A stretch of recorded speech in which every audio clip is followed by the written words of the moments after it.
তো hello everyone, তোমরা সবাই কেমন আছো? আশা করছি অনেক ভালো আছো। তো তোমাদেরকে স্বাগতম জানাই আজকের আমার ছোট্ট ব্লগে। তো আমি আর আমার কাকা বেরিয়েছি ঘুরতে আজ। বাড়িতে খুব গরম লাগছিল, সেই কারণে ভাবলাম হালকা ঘোরাঘুরি করে আসি। তো বাড়ি থেকে বেরিয়ে পড়লাম। এটা আমাদের বাজার।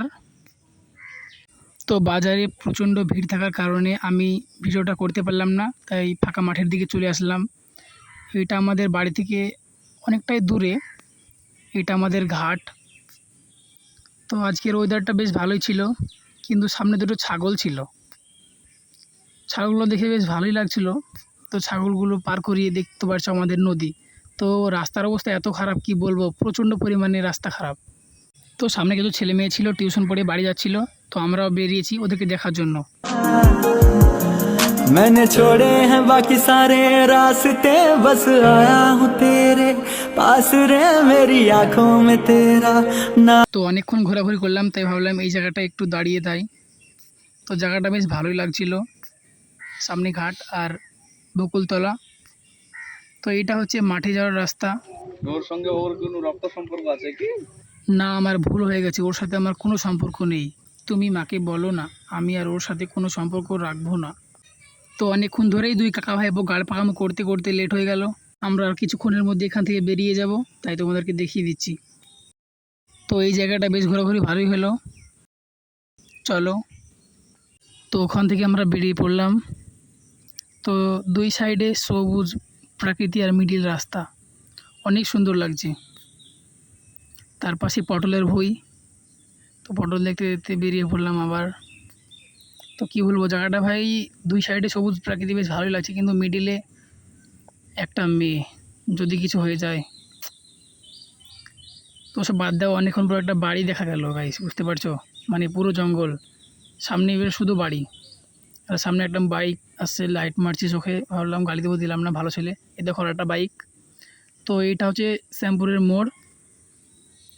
তো এখন শুধু গাড়ি আর বাড়ি ছাড়া কিছু নেই, গাড়ি বাড়ি ছাগল আর মানুষ।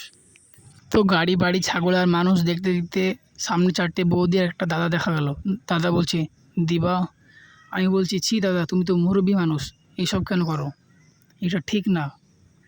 তো শ্যামপুরে ঢুকে পড়লাম। শ্যামপুর থেকে বের হবো এবার। তো সামনে একটা মারুতি দেখলাম, এটা হচ্ছে আমি দিয়ে দিয়েছি। লোকটা খুব কাঁদছিল, তো তার জন্য। আমার আবার বিশাল ময়া। তো সামনে কিছু ছেলে ছিল, আমাকে দেখে হাসছে, কিন্তু আমি একটা কথা বলবো ওদেরকে, আমি যেদিন ভাইরাল হব না, সেই দিন ঠিকই এর উত্তর ও জবাবও পেয়ে যাবে। তো ফাইনালি শ্যামপুর থেকে বেরিয়ে পড়লাম। এটা হচ্ছে কালদিয়াড়ের কালভেট। তো কালদিয়াড় থেকে পেরিয়ে ওই ব্যাগগুলো পার হচ্ছিলাম। তো সামনে গিয়ে দেখি একটা বাচ্চা ছেলে খেলা করছে, তাও আবার আগুন নিয়ে। এই দেখো এই মেয়েটা। তো আমাদের গ্রামে পুকুর আছে মোটামুটি, কিন্তু এইরকম নেই। রাস্তার মিডিলে হয় পুরো পানি, পানিতে শেষ হয়ে গেছে, রাস্তা সরকারি করবে না। তো পুকুর দেখতে দেখতে আমরা ওখান থেকে বেরিয়ে পড়লাম। তো রাস্তায় ভিড় তো নাই, কিন্তু সামনে একটা ছাগল আটকে গিয়েছিল। তো প্রবলেম হয়নি, তো আমরা ওখান থেকে আগাচ্ছি আস্তে আস্তে, কারণ জোরে গাড়ি চালানো তো ভালো না। তো তোমাদেরকে একটা ভালো কথা বলবো। তো আমি এই স্কুলটায় পড়ি। এই দেখো, এটা আমাদের স্কুলের পেছনটা, সামনেটা দেখাচ্ছি, দাঁড়াও। এই দেখো, এটা আমাদের স্কুলের গেট। ব্লগটা স্কুলের গেট পর্যন্ত ছিল। যদি ভালো লেগে থাকে চ্যানেলটা সাবস্ক্রাইব করে দিও, নতুন ব্লগ চালু করছি। তো এটাই আমার ইউটিউব চ্যানেল ফ্রেম বয় রুহুল। 310টা সাবস্ক্রাইবার আছে। তো এই চ্যানেলটা সবাই সাবস্ক্রাইব করে রেখো, নতুন নতুন ব্লগ নিয়ে তোমাদের সামনে আসবো। All the best.